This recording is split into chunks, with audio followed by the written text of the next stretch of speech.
Welcome back to The More You Know. I'm going to feature the Kuhl Volunteer Fire Department. I will say up front that there's absolutely no way possible that I can cover the entirety of the scope of services that these guys and gals provide to our Green Township community and even the surrounding areas. So it's going to be very brief and just an overview. They do have a website. They also have a Facebook page, and you can find some more information there. I was able to sit down and ask a few questions to our fire chief, Don Urban Jr., and a couple of the guys were there too, Jim Manross and Kyle Will. Um, Don Urban is not just our fire chief, but he's our local Green Township Emergency Management Coordinator, and he's also the Forest Fire Warden for the PA DCNR. And by the way, those are all volunteer services on his behalf. He has a day job, if you can imagine it, as the paramedic supervisor at Emergicare. So he's a busy guy. Anyway, so I asked him a few questions. Basically, like I said, what's one of the misconceptions that maybe you think the community might have about the fire department? And he said he doesn't think that the community realizes how many volunteers, like the fire department is majority volunteer work, and these people are giving their free time to basically keep all of us safe in the community. So I'm just going to go over how they're funded. I think maybe that will clear up any misconception about that. So in a nutshell, though, there's no tax dollars. So when you get your tax bill, your county tax bill, your school tax bill, those two tax bills that come every year, there's no money that goes to Cool Fire Department from either of those bills.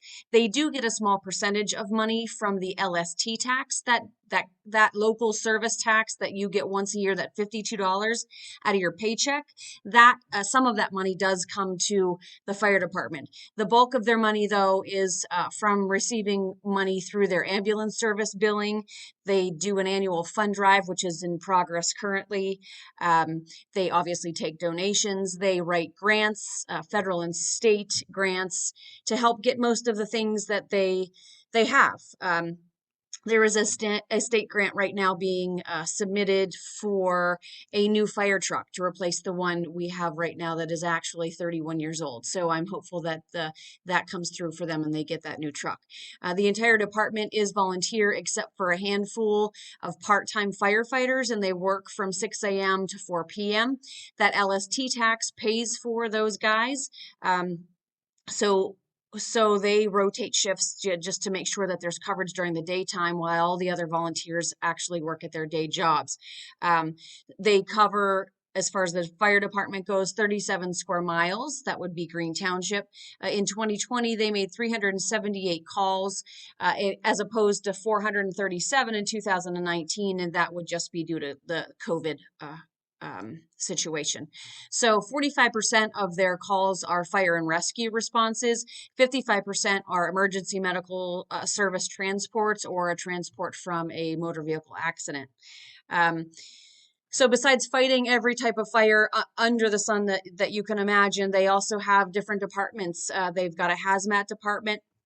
They have an ambulance service. They have a rescue department. They have a business side that manages all of the finances, assists with the fundraisers, pays the bills. There is a part-time secretary there, and that LST tax also pays for her to be there 3 hours a day, 5 days a week. There's a social side, just all purely volunteers that these members do nothing but support the functions of the fire department, all of their fundraising activities and community outreach and those things. So you can see as these videos go through that there are a ton of tools and life-saving equipment on all of these rigs for these guys to use, but it all costs money. So, their fundraisers in progress right now. Please, if you've got any extra cash, just consider donating to the fire department. It means a lot to them. And just one last plug for the fire department, guys. I'll tell you, they're telling me stories. Their compassion extends well beyond just fire calls and emergency calls. They do fire inspections. They've pumped out flooded basements for people. They've moved dressers for elderly residents, who didn't have any family to do it. They've responded to cows being loose. They removed down trees from the road, and the list really just goes on and on. So I just think that they're a great asset to our community, and I was happy to feature them, although it's extremely short and very narrow-sighted. So hopefully just the funding part helps clear up any of those misconceptions. the fire department themselves are more than willing to answer any questions you might have. So give them a call if you do. Thanks.